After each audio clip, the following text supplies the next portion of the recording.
Who is sitting in the room with me? My name's Ryan Smith. And I'm Nich Allen. And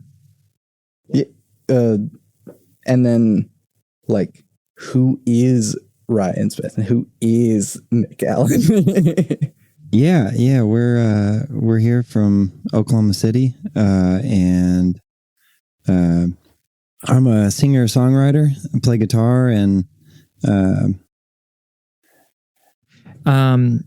in this context, I guess I should introduce myself as a double bass player who plays with Ryan.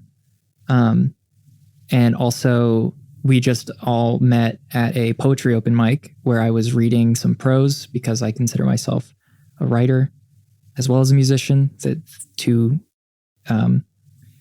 arts that I participate in as much as I can and feel inspired to do. So, yeah. Oh man, that was a great intro. I want to go back on mine. You can explain more. I mean, like, who is Ryan Smith? Or Nich Allen. It's like, yeah, we're just some guys that live in Oklahoma City. Yeah. We've just been playing music together for a few months now. Yeah. We're big in East Texas. Yeah. We had a first music gig. One of my first music gigs, I think, ever. Playing at a bar down in East Texas near Tyler, about a month or so ago, and that was wild fun. I mean, it was 3 hours. Yeah. Mainly covers, but lots of covers. Yeah, it was a lot of which were very fun to play. So. Yeah, it was really great. It was a lot of country songs. Yeah, we make music that is, how would you classify, like, folk music, I guess? Yeah, I don't like the term folk pop, but it's pop. I mean, pop structure, you know. It is structured chorus. That way. So it's like most music that people listen to is probably pop music. Yeah. This is the hard thing about, I've had hundreds of musicians on this podcast. So, like, genre is bullshit. We can just, like, get that out of the way right away. Like, genre isn't real. You can just be a creative person and make the thing that you want to. And if one day you write what might be classified as a folk song, and then the next day you write a rap song, it doesn't change the fact that, like, you're still making music or you're still expressing yourself creatively. So yeah, I mean, but we also have to sell ourselves to an audience and be easily classifiable. So yeah. So adding nuance to things, I feel like I could call our music folk music and feel okay with that, knowing that, like, it's just expedient to do so. It doesn't actually define our sound, which we're also still figuring out because we've only been playing, you know, for a few months. Yeah. We really only had a house show, which was the only time I think that we've played a full set together. Yeah, of just originals. Yeah. But yeah, it's hard to say anything but whenever you've got a stand-up bass and a guitar. And you're singing into a mic. And I'm playing ones and fives and slapping it and dancing around. Very folky. Yeah. Yeah. I mean, do you even use the bow? I do. Oh, yes, he does. And I use the loop pedal too, or at least I try to. So I got a little pickup on my bass that I can plug into. That's hard to pull off live with two people though. Yeah, to stay in time and it's tough. But we've pulled it off successfully twice. Yeah. So there's a Boss RC300 behind that curtain right there. So I know full well the struggles of one, looping by yourself and then looping with other people, making sure that other people can hear it, making sure that it happens all right. Yeah. Because, like, a single mistake on a looper and you got to start the whole thing over. Well, on mine, you can erase the previous recording. Right. Yeah. So I'm practicing a lot of loops right now because I'm going to be playing with a couple of rappers. Ooh, yeah. At the end of the month. Can you plug that? Because that's pretty cool. Yeah. You can say whatever you want in here. I'm playing bass and doing loops for Finite Galaxy on April 29th at 4 p.m. at Yellow Dog Coffee, which is the weekend of Norman Music Festival. I think somebody told me today that that's the same day Chance the Rapper is doing his free show in Norman. So in a way, you're opening for Chance the Rapper. Yeah, because it's at 4 p.m. Chance sure as hell's not playing at 4 p.m. Right. Yeah, I'm super excited. Playing Norman Music Festival has been like a dream I didn't know I had, because I just never thought I'd be able to do it. But and then playing at a coffee shop with some really good local rappers is super duper exciting. And you got scouted just off of doing loops on Instagram, right? Yeah, I post videos of just me playing the double bass with the loop pedal. Yeah. Yeah. Sandeep is the kind of dude that he's a real go-getter. He he sees a thing, he likes a thing, he'll reach out, he'll be up in your face about it because he likes to get shit done. So yeah. I mean, he messaged me and then we met up like a couple days later, and it went super well. I'm very excited because I didn't know if it was gonna work out. It's like I'm gonna be like playing loops on my bass. Like, what is that even gonna? Yeah, it was hard to conceptualize until I actually was in the studio with them doing it. Yeah, but I mean, it's rap music, so I mean. It's all loops. Yeah, exactly. And so like, I don't have to worry about like being in sync because they'll just have to be able to hear it. And that's really all. Yeah. So I guess how did this musical collaboration begin between you two? Well, I guess that kind of gets us back to the name that we're going to kind of stick with now. We've been playing around. I mean, we haven't been playing together for too long. So the names we've gone by so far is we just various names that I don't even know if it's worth mentioning, but necessarily. The name that we're sticking with now, we're calling our duo Compost Adjacent. Because we met doing compost adjacent things. We compost on the weekends. We would pretty involved in a compost lot operation at a local urban farm, not too far from here actually, on Saturdays. And yeah, that just seemed to kind of fit the, I don't know, aura of. It feels right. Yeah. Yeah. It feels and it's right. fun. It's a fun name. Yeah. Anyways, yeah, that's how we started playing. Well, we started playing music together. I remember I have a very strong memory of sitting around last fall. At the land? Yeah, at our friend's land. And Ryan played one of his songs, or he played a couple of them, I think. But I just remember, like, I heard it and I just really wanted to play with him. I wanted to play. And yeah, and then I told him that. And I haven't really done that much before. I've played when people ask me to, not always super, eager to do it. But I was eager to play with Ryan and we got together, started playing together. Man, I'm glad you did too. It's been a hell of a ride. It's fun. Yeah. It's a lot of fun. Yeah, I had never really played music out loud to other people before, so that was quite a bit to get to share that just, with friends and stuff, just kind of around a campfire. But yeah, oh man, what a trip, like going and I mean, we were kind of just handed the gig at that little restaurant down in Texas.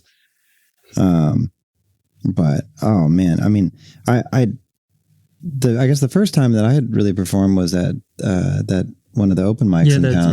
Red Dirt open mic. And that was just nerve-wracking just to play two songs that I had written like years ago, but to finally get it out there, and it was a warm reception, and it just, I was like, oh, okay, this feels right. Yeah, it's always a great crowd there. Right. Yeah. But I mean, then having like a double bass behind you, Yeah, the one, just everyone should go to open mics, even if you're just gonna like say two things on stage. Like it just really makes you feel comfortable and welcomed. But also the Red Dirt open mic specifically is a extremely welcoming space. It's probably one of the best mics in town. Yeah, I think so. I'm excited for it every month. Yoko has really cultivated a cool spot. Yeah. Let me ask about like, well, first, like, is music sort of like your primary thing, or like, I don't know, the hard part of doing this creative thing is that it doesn't actually make a lot of money.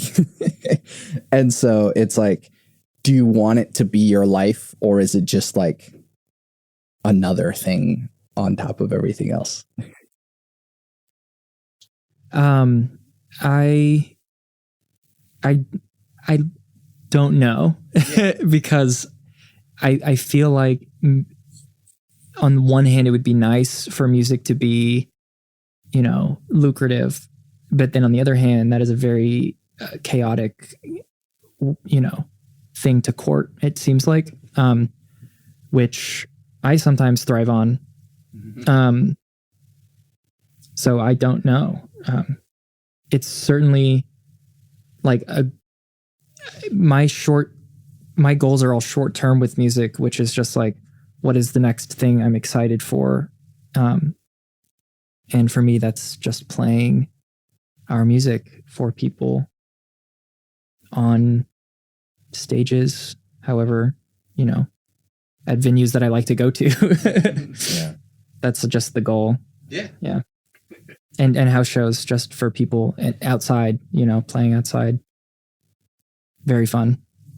Yeah, playing that house show for friends was probably the most like nervous I've ever felt to play for people. But it was kind of eye opening to. I think, you know, I mean, I would be lying to say that, like, you know, I think most people that play music, like, you would obviously want to be successful at it, and, you know, yeah, if it was lucrative, that would be incredible. But I mean, you're needing to be an entrepreneur on so many levels to just scrape by, you know, let alone traveling, which, you know, would be awesome, you know, to, you know, one day kind of tour around the region or whatever. But yeah, right now it just kind of getting down and grinding and figuring out what the set's going to look like, and just kind of really letting our sound kind of stew for a minute. And I don't know, I would love to play music so much more than the work that I'm doing. Which is why it would be nice if it made money, because then we could do it more. Yeah. Yeah. Yeah. That's where it's hard to like kind of answer that honestly, because it's like, oh, it feels, you know, inappropriate to say like, oh yeah, I'm going to drop my day job and play music. But it's like, well, that is what I would want to do. If it happens, like, yeah, if it happens, then that's incredible. I would love that. But you know. Yeah, I would too. but like, yeah, I guess the thing is like, what are you called to? What is beckoning you? Because I mean, for me, it is music. It's always been music, and like, it is my primary passion, is going to always be my first love. And even though like I spend a lot of time doing podcasts and audio related things, like I do kind of make it known that like making music is really where my heart is and always will be. And you got some good shit, man. Thank you. But like, yeah, that's the other part, is that like I've made this, depending on the perspective, terrible decision to like base my entire life around this nebulous thing that is creative expression in music. And maybe sometimes like that's not the best approach. A lot of the most like successful bands I've heard of had an approach of just, let's just do this thing and we're doing it because we like it. Yeah. And then it happens. Well, I mean, that's how like Chat Pile got big out of the city from, they were in lots of bands before, before the guys that are in Chat Pile now were in lots of bands, and never got big. And then, got together as that group, had a sound that really resonated across, the country. And I think they're doing like an international tour now. But yeah, so that was, took a while. Sometimes it takes a while. Yeah. I think music for me is it's always been incredibly healing. And, even if, I don't play another set for anybody else, like always just, the morning is kind of my creative hours. But just like screaming out or whispering song, whatever, but just playing through, whether it's ad lib or something that I've written, that's always been a special time to like, cause I don't typically write, poetry or even journal for that matter. And singing has kind of been that time of, self-reflection and meditation. And catharsis. Yeah. And I think that's always going to be there for me. Just because I haven't really made, financially wise, I haven't made my life about, orienting towards music and yeah. But,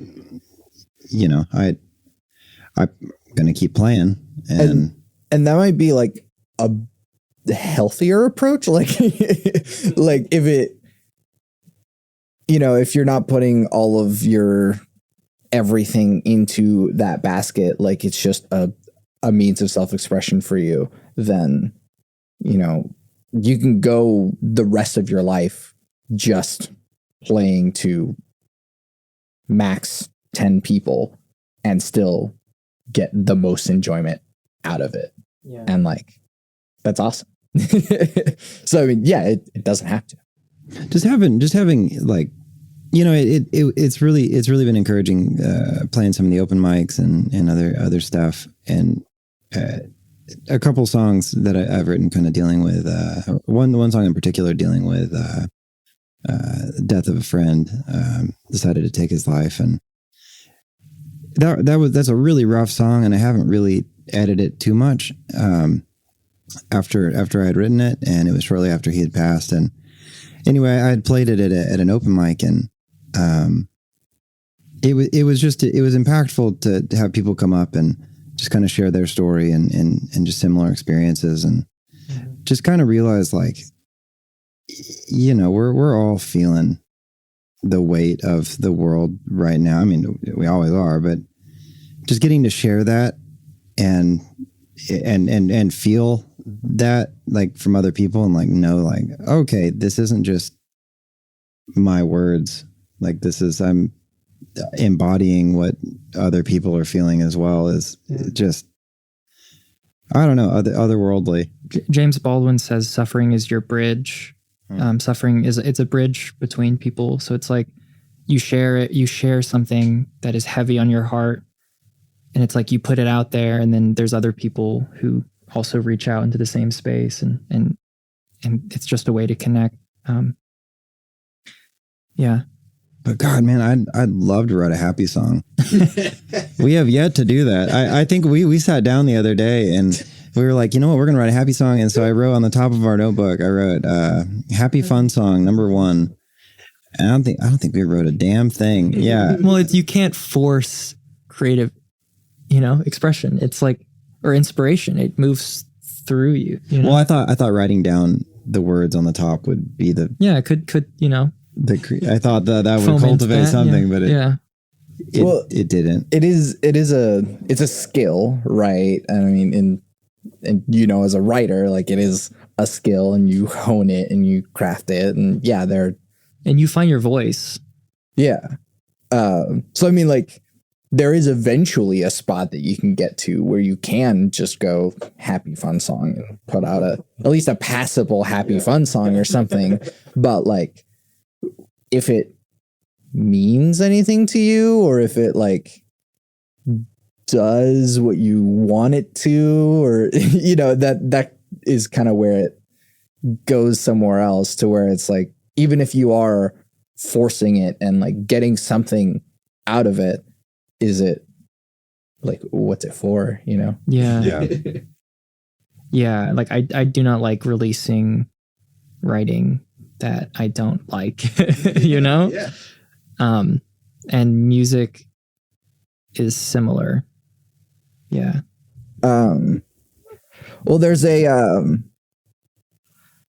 this weird paradox that happens when like deadlines are a thing, which are great inspiration, unless you don't hold to those deadlines, which also definitely happens. I forget which writer said it, but it was like, oh yeah, I love deadlines. I love the sound that they make when they go whooshing by.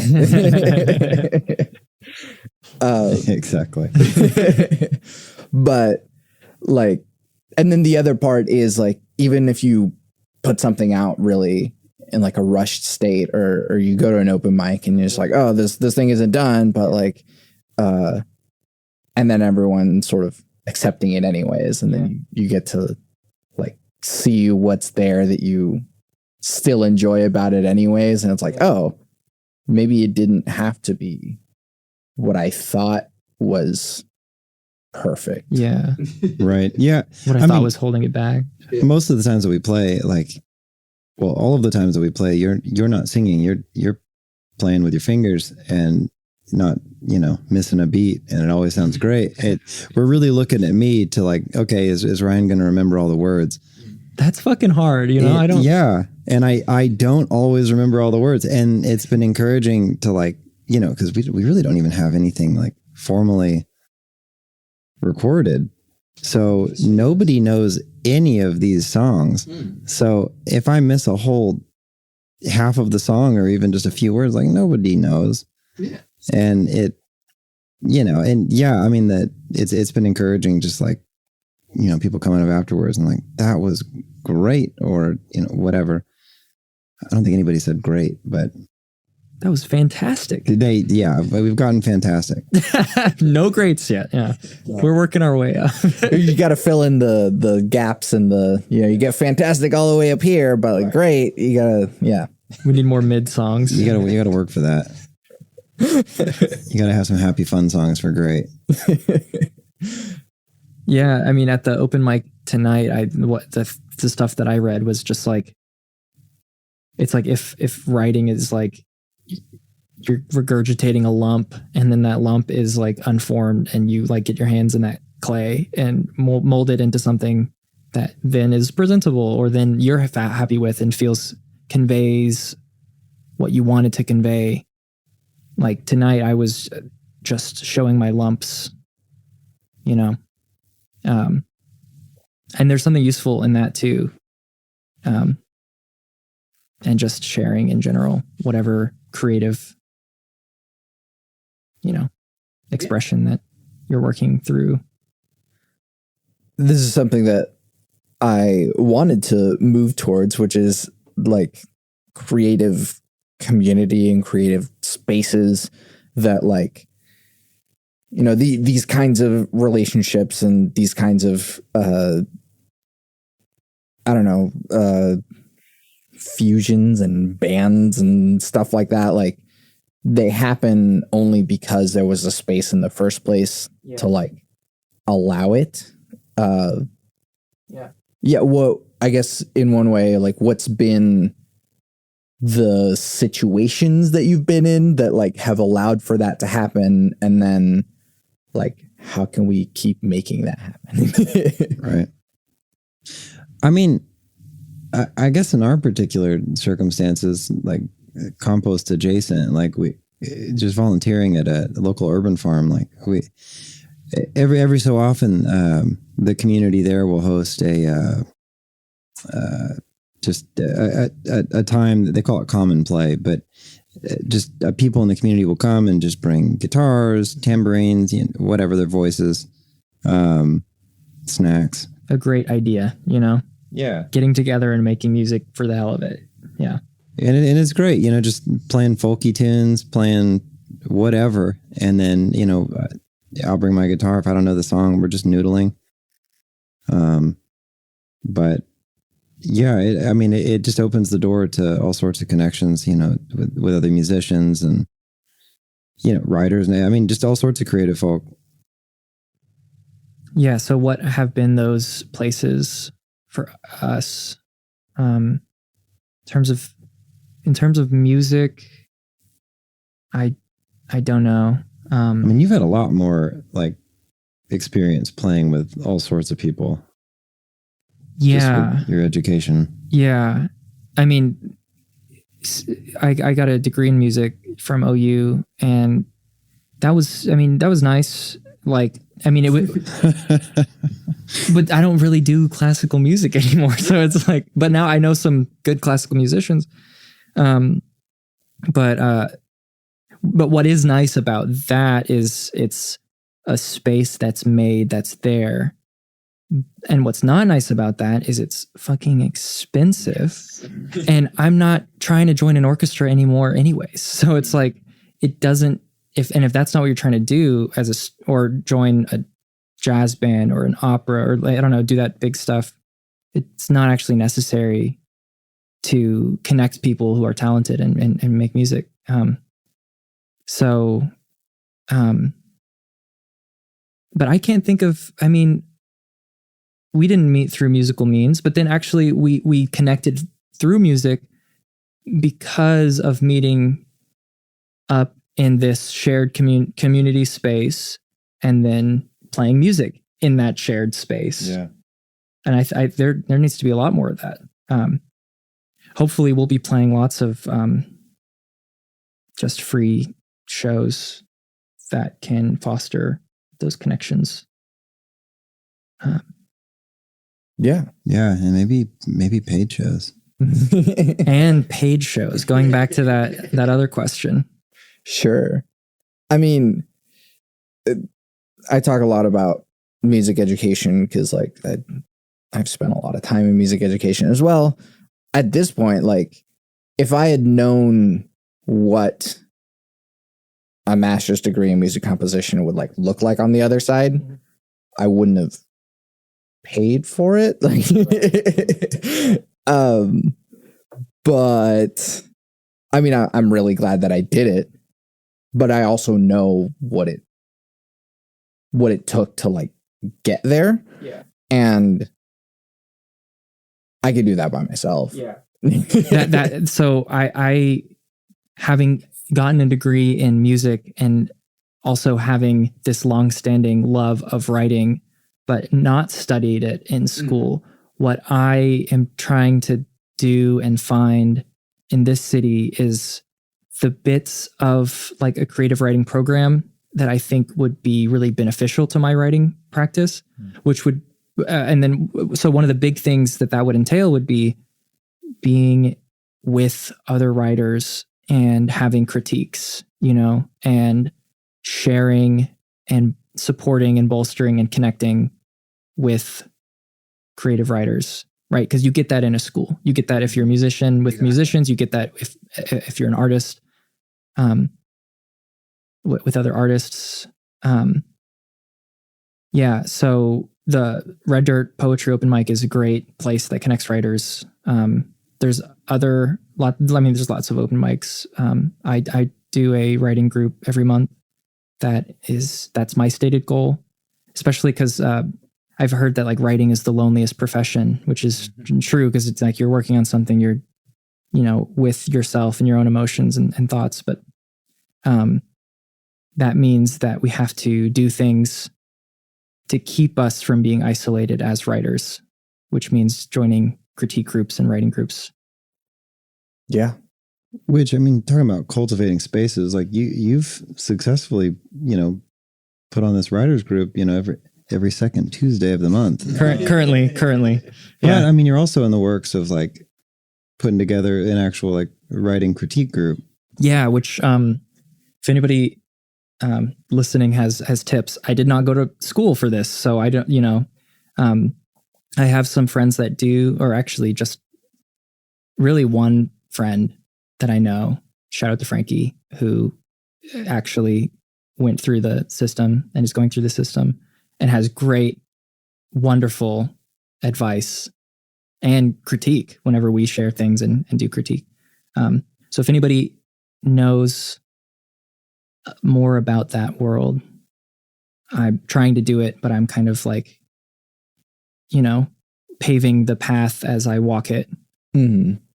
And that seems to be the way to do it. Like if you don't see a space and you're wanting to be in a space like that, or you want to work on stuff, or you want to play music with other people, like put it out there. Yeah. Who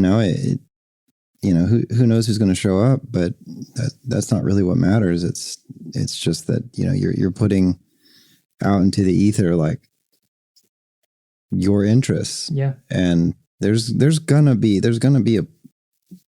takers. I mean, yeah. And there have been, it's been a consistently attended event, which has been really nice. Right. I mean, it's easier in a big city. Yeah. Sure. But sure.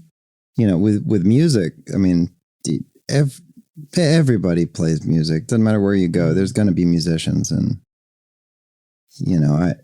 that's one thing I've been learning just with kind of how we met up through our urban farm experience, and just playing around with people there, and just seeing how that community's kind of cultivated itself, and like, it's just a neighborhood, and just kind of, it seems like something you would see out of like a 90s sitcom or something, but well, maybe not that example, but just like, like just a neighborhood, just being present for each other. And I grew up in a suburb. I did not experience that. And, it's just a good example of like, okay, this is what I want to see. And, I'm on my end starting to do that just in my own neighborhood. I'm not playing music with my neighbors, but, just getting to know people, which sounds so dumb. Wait, well, it's really hard to do nowadays. We live in a very atomized, alienated world where most people are spending time working or at home or in between work and home, like the majority of the time of the day. And very little good happens when you're at work or when you're at home alone. It's in the third spaces that really people connect and need to be encountering each other in. Mm. And for generations like ours and younger, and church is no longer a like frequented place for most of us. Yeah. And there is no space where we just come together intentionally. And we do have to intentionally create these spaces. Or find them, because they are there, right? Yeah. And you just have to look for it. And something that I was noting is that like, since you have like a very, Nick, you have a very like educated background in music, whereas like, I don't know about your educated background in music. I do not. Yeah. So like, but the difference is that like you heard his music and you go, I want to play with him. I see that like, I like it. And so like game recognized game regardless of like the level of And so I don't think like it's not necessary for, and you're talking about like your writers groups as well, as like, you don't have to have someone there that like has a doctorate in whatever to like be able to share in writing and be like, I like this thing or I don't like this thing. Yeah. This works for me and this doesn't work for me. Yeah. I mean, I see it a lot like kind of like with language. I mean, music is language, but you're very well versed in a lot of musical language.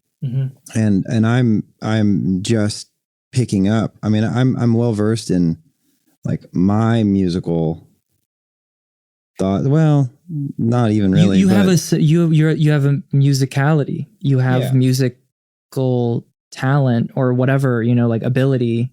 You can sing well, But it's building up, and I'm working at it, and I think that's the key is just consistency. But like I'm not as educated, and like I can't speak musically with as many people yet. So when I'm trying to, musically talk with other people, it's a little bit, sometimes it's pretty rudimentary if I'm playing with people and I don't know the music. And I'm just going to just noodle on some scales because I don't know what else to do, which is fine. It is what it is. So there's another that reminds me of last Monday, right? There's a spot in Edmond called the Patriarch. They do Irish music. Terrible name. Yeah, great place. Great bar. And great music. Great night to be there. But we went, I brought my double bass, he brought his guitar, and anyways, speaking of good places to meet musicians, events like that, when musicians are coming together, that's where you find musicians. You know? Well, and I think it's a really good thing that one, knowing that like, Ryan, you're kind of out of your depth. You're like, I don't really know what I'm doing, but still putting yourself in that situation anyways. And that's the best way to learn is that like, hey, I'm not the smartest person in this room. So let me learn from people who are better than me at this. But there's still something that you're bringing that can't quite be described right away because people like Nick are seeing your music and being like, there's something there that I want to be a part of. Yeah.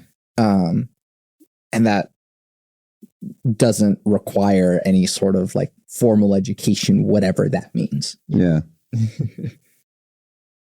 And it is the best way to learn, like you said. So if you want that, if that is something that you want, and like if you want to be able to speak that language, that particular language that is, very informed by my specific, training in music or whatever, then you can start to learn, pick that up piece by piece and just learn as you go along. But yeah, that's just the language to talk about music. But the more important thing is, that music behind, that you're actually making and singing and playing. Right. Yeah. I mean, and it's like, we're going to have mentors in life, whether we like it or not. I mean, hopefully we find whatever word you want to use, mentor, or just people to learn from, elders, whether they're older or not. True. And I do not learn well off of a book. I do not learn well just off of YouTube videos, but like playing with other people is just, I mean, that's like the difference between like online class and actually being in person. Some people can do it.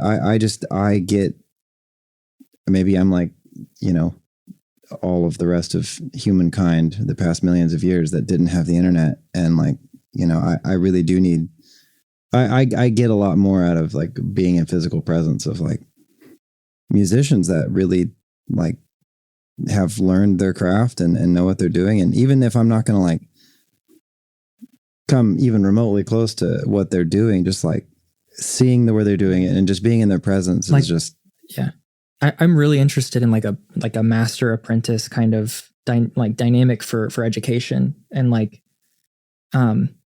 because I feel the exact same way. Like I don't want to learn through reading about something. I'd much rather learn by doing it or by being shown by somebody that knows what they're doing and is like a master at what they're doing, or master whatever, like just somebody that knows how to do something that you want to do and learning from them in a reciprocal relationship.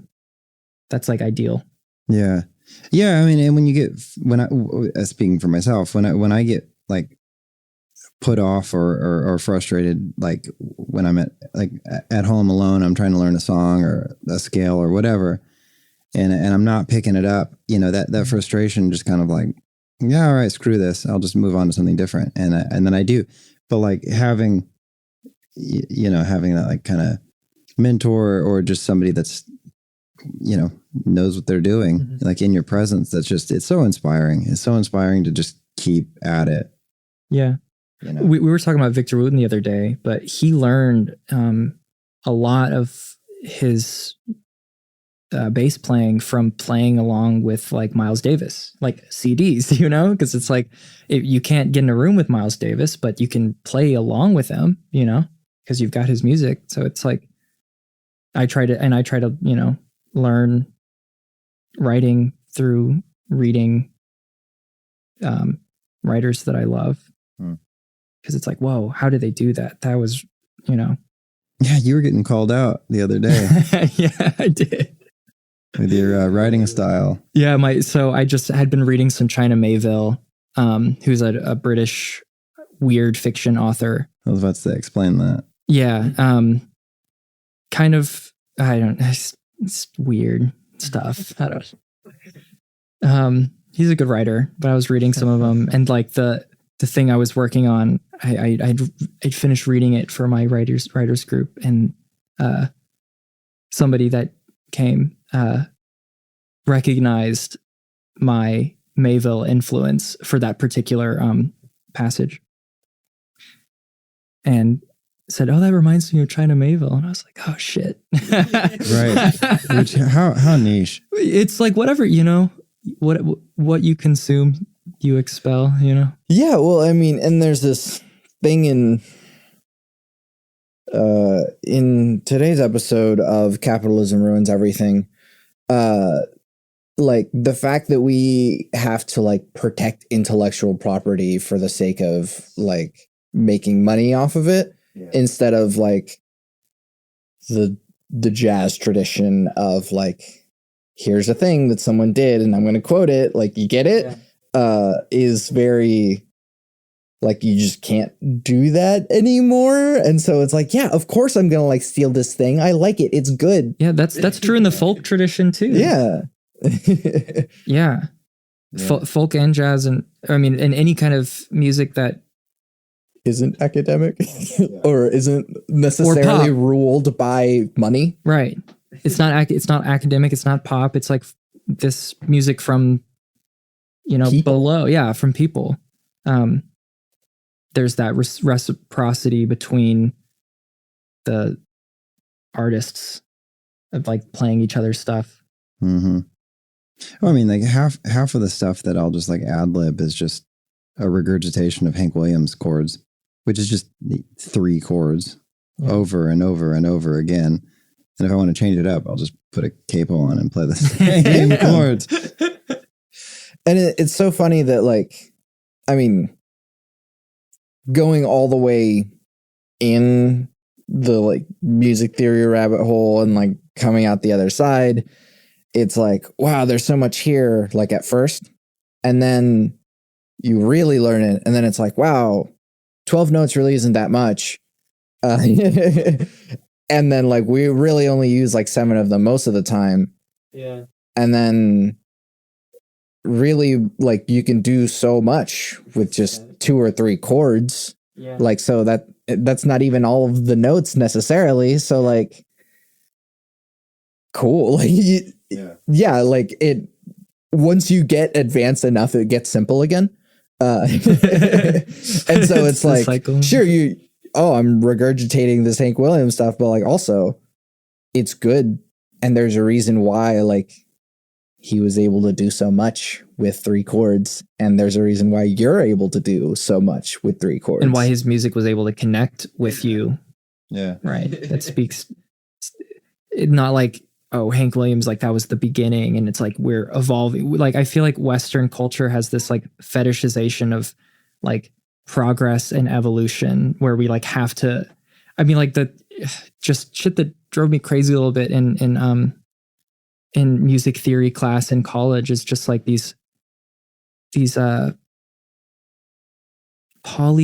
tonal pieces that just sound like garbage because it's like this like flawed logic. It's like, okay, we moved from like, you know, from one line of music to multiple lines, and now like we're playing at like different keys at the same time, and it just like sounds fucking awful. It's like maybe my brain is like not advanced enough to like appreciate it. Yeah, but you're also not a fucking robot. Yeah, and exactly. It's like, so sure, here's like 12-tone serialism, and like there's a lot of cool mathematical stuff going on in there, but like just like a hobby for these guys. Yeah, I don't know. Yeah. So I mean, like, yeah, whatever you get back to it, like, I don't know what the fuck Milton Babbitt was listening to for pleasure, but like, man, you should go back to those 3 chords because it sounds good and it does something, and you can say something on top of it. This is not to shit on atonal music entirely. I do like a lot of, not a lot, but I like some atonal music. But yeah, it's just not to prize any specific type of making music over any other, right? Because like one of the most amazing things about music with 3 chords or 4 chords or 2 chords is, or 1 chord, is that it's very democratic. Like the reason like punk music exploded was because they were playing very simply, right? And like the influence in that genre is you know, pretty huge. And same with folk music. The reason folk music is what it is because it's accessible to people. Yeah. I mean, that's what got me to learn, you know, if all I had to reference for learning to play guitar was atonal music, like screw this. Yeah. I'm not even going to try it. But, you know, just playing 3 chords, at least on my end, like it's just so much fun to mess around with like all the different vocal ranges and just to go out. I mean, you know, I'll just ad lib on just playing E and throwing in a 7th note and just play 1 note. And I, you know, I can sing for hours. I love drone music, and that's like that. I'm just imagining doing that like on 1 chord, and just, you can get, because when music changes a bunch, that can be exciting and invigorating. And when it doesn't, that can be, you know, just as pleasurable, but for different reasons, you know? So just like listening to the same chord for a while, if the texture and the soundscape is like, you know, doing something beautiful, then I love that. Yeah. I mean, context is everything, right? So like at some point, again, with like highly expressive music or highly emotional music, like I think of metal, for example, like, and metal also started pretty simple, just like, hey, here's simple stuff, but like pretty fast. And then you get like prog metal and like, here's 12 time signatures and like crazy fast licks and stuff. And like, it's cool and it's a lot, but like there's a time and place for it. Yeah. And so if you're not feeling that, it still doesn't say anything for you. And if like, and if what you're feeling is like writing a song about your friend, like that, it doesn't matter how complex it is because it's very true to you. Yeah. For real. Yeah. Yeah. I mean, I don't, you know, I really don't mess around with, I think most of the songs that I make up are like just a variation of E and A and maybe B7. And then fortunately I've stumbled on you and you've helped add like a couple extra chords in there. But the last song that we played that you wrote, that was, you know, it wasn't just E and A. No, I think that was like 6 chords. Yeah, there's like 6 of them. And there's a bridge. There's a bridge finally. I have a song with a bridge in it. It's not just verses. No, and an bridges outro. are hard. Yeah. Bridges are hard. I had no clue. Which that was fun. I mean, we basically just turned one of the verses into a bridge. That's true. We took the words, but you know, took the poetry of it and put it in the bridge, and it works. Yeah. And that's the other part of like where you can like do so much with so little. And that's why traditional song form has stayed for so long, because it's pretty much the hero's journey encompassed in a little thing. And it's like, yeah, of course this works and it's simple, but that's why everyone keeps doing it. Yeah. Right. I mean, we've got, there's one song that I had written before we had met up, and it's only 2 chords, and you introduced your loop pedal and the bass to it. Oh, and yeah. We can make that song go on for days if we really wanted it to. I'll just keep doing stuff in the background to just like add to the soundscape. Yeah. And it creativity. I mean, throwing in percussives. I mean, it's just, it's just a blank template to, I don't know, you're boxed in with 2 chords, but it didn't. Well, there's, I feel boxed in. You kind of branch out of that, but I guess like vocal range wise, like you go all over. Yeah. You get very creative with your vocal performances. Just wait until he hooks a mic up to that looper, and then you'll have to start doing loops. It's true. I got 2 inputs on it. That's true. Yeah. We haven't messed around with that at all. Yeah. We've talked about it, but yeah. I didn't think about the vocal. I didn't think about the vocals. So could do that. Because none of your guitars they're all acoustic. Yeah, they are. So, and none of them plug in. Yeah, exactly. Yeah. Is there something that you're afraid of? Maybe like lyrically or content wise, not necessarily musically, because we just did a whole rant about it doesn't have to be complicated, but but if the feeling is where you're at.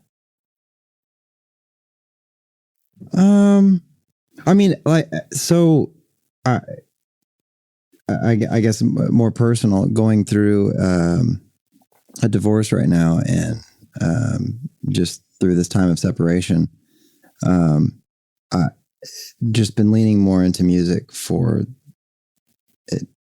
Just the cathartic moments of just kind of screaming out, whether it's her perspective or my perspective or whatever.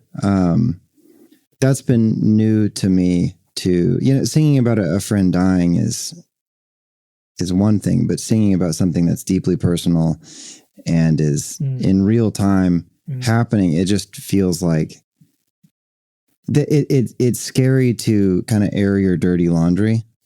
And I'm just noticing that a lot more of the content that whether I'm ad-libbing or even writing down, is just a lot more truthful to where I'm at.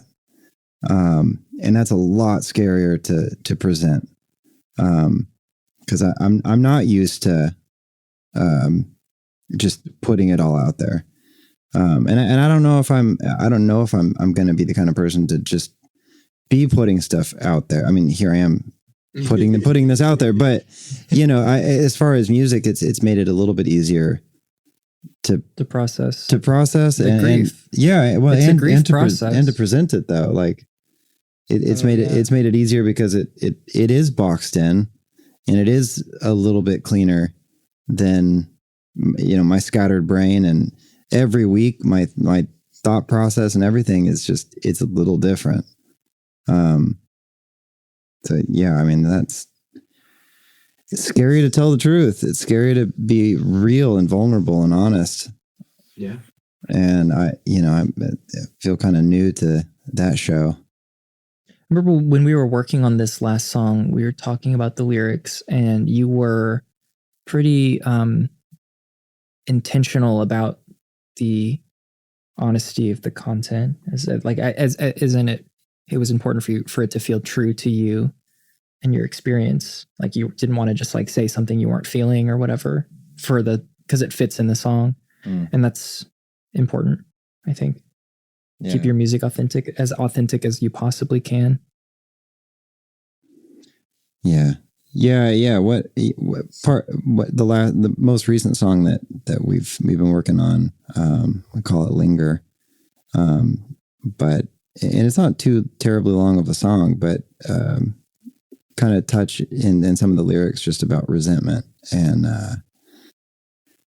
that's been something that just been having to process, is like how much resentment, not necessarily for my spouse, but just like resentment for so many people and things in my life, whether it's, familial relations or the, church trauma or whatever. Like there's just a lot of resentment build up, and just kind of having to realize, like, I have a lyric in there of like, I'm drinking the poison expecting her to feel this pain, and nobody's going to be feeling this pain. Church trauma, nobody in any of my religious upbringing background, like, is going to hear any word I'm saying or even care a lick about what I'm talking about. I'm the only one that's feeling any part of this pain. But suffering is your bridge.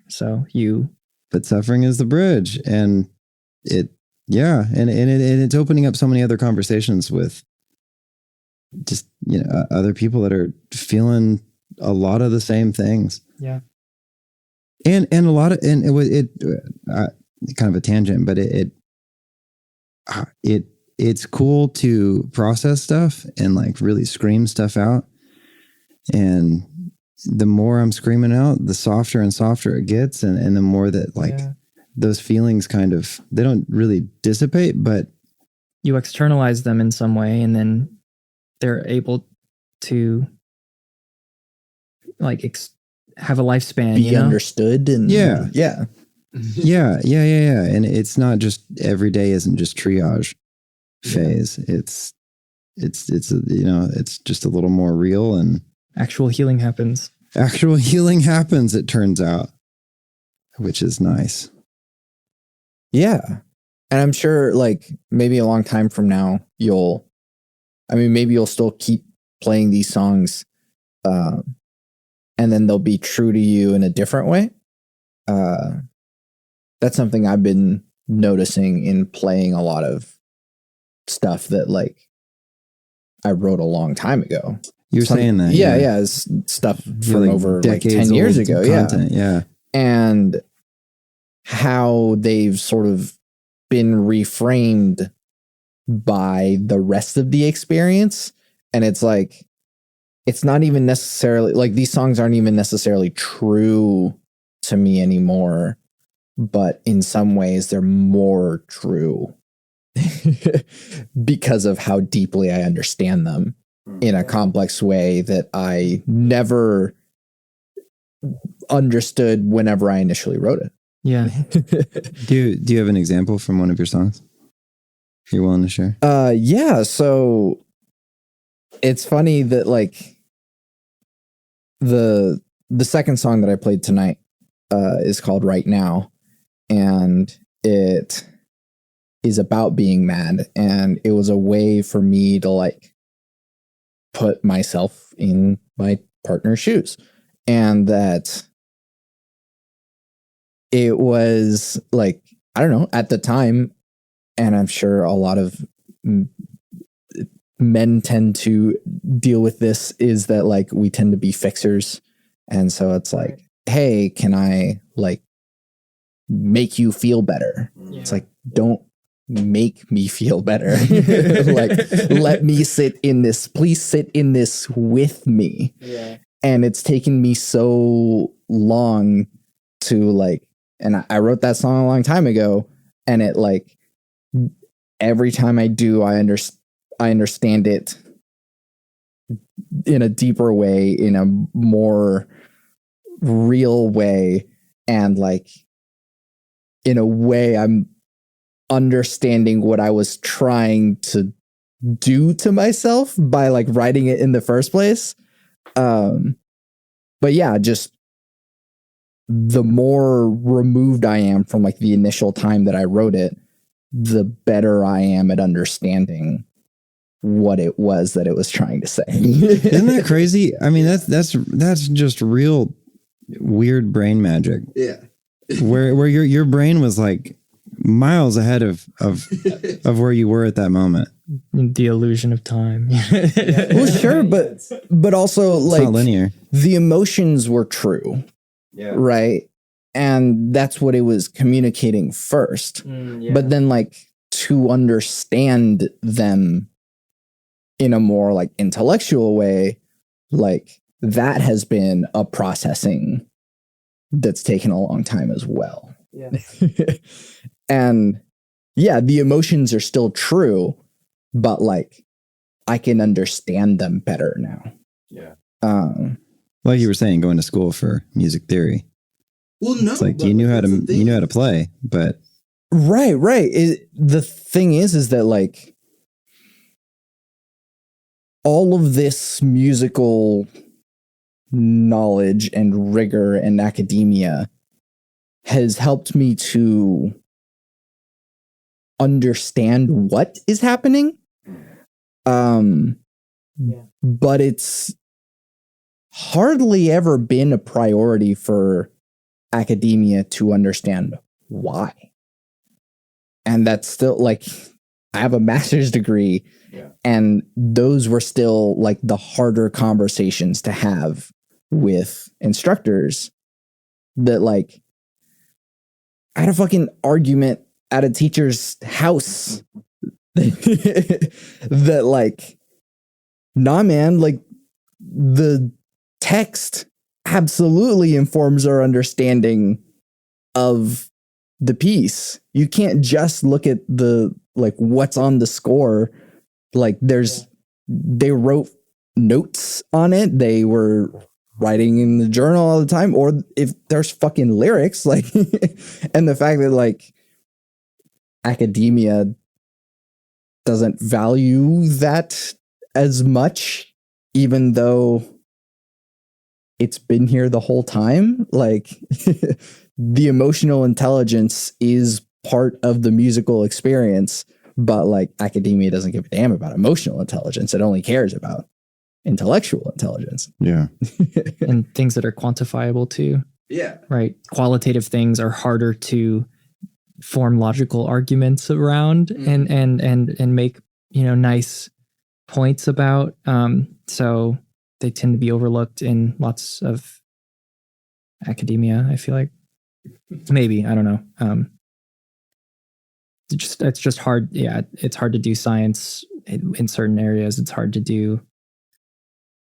Yeah, it's hard to talk about like why certain pieces of music make you feel the way that they make you feel without really having like a spiritual conversation or like a philosophical conversation that goes outside the bounds of music theory or whatever it is. Mm-hmm.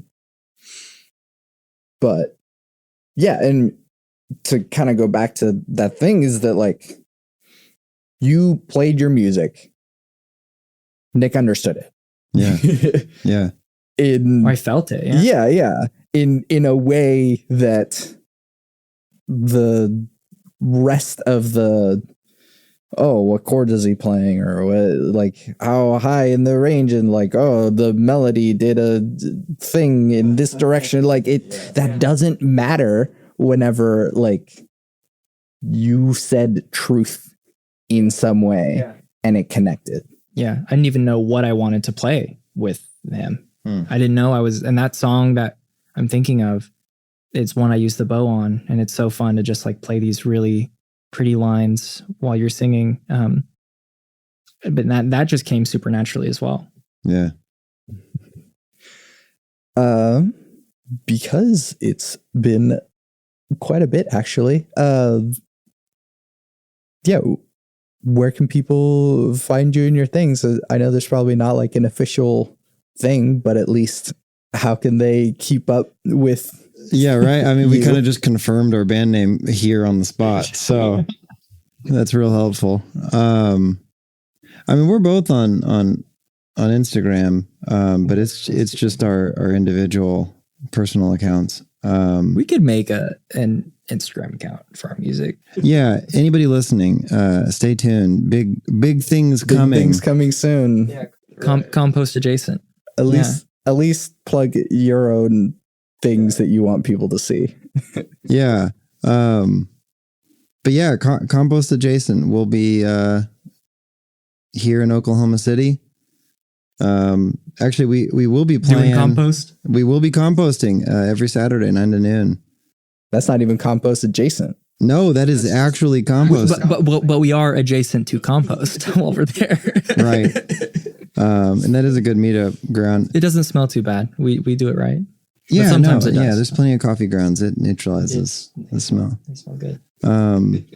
Sometimes it grows. I don't want to gross people out, but like sometimes we get like coffee grounds from like local coffee shops, and there's like a little like layer of like this neon green mold. So but it still smells like great. Like smells like coffee because it's so strong. Mint chocolate coffee. Yeah, it's like it's like mint coffee. Yeah.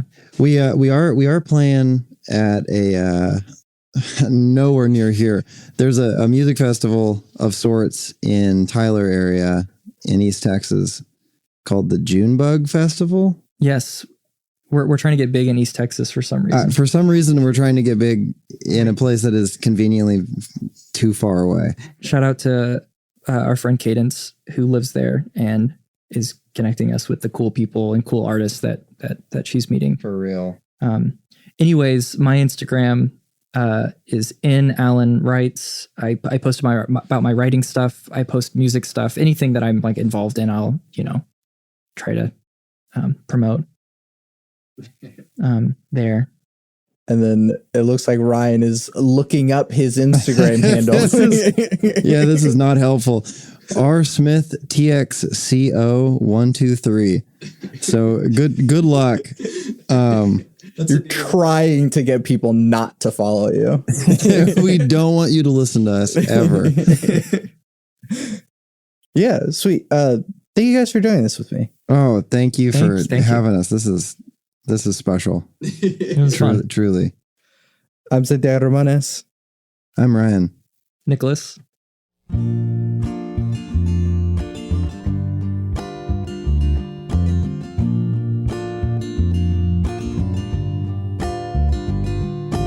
Dripping from exhaustion, another sleepless night, feelings of resentment, the poison of my life, one for me to drink, for her to feel the pain, but it's only my shame. How am I the only one to blame? Troubled love is what we had, static movements fade to black.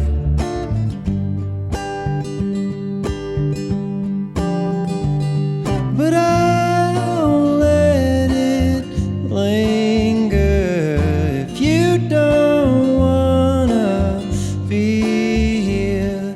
I'm driving myself crazy.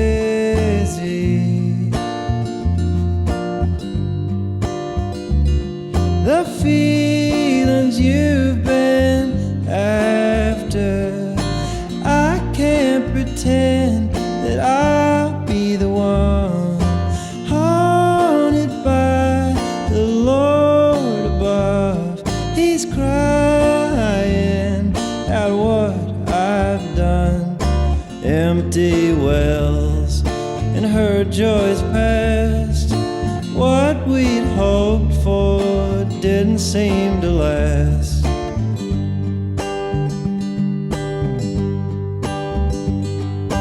Bringing up hope just to let it fall down, seething rage, feeling lonesome in my own town, moving on what I need to want, but my heart's fixed to have me stuck.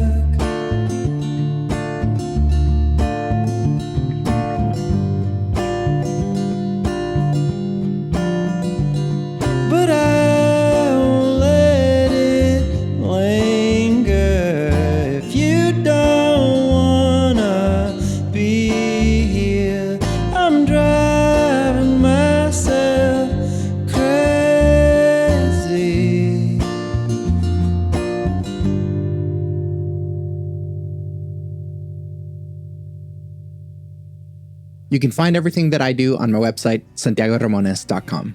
I make music and produce audio. The music you're hearing now is music I made.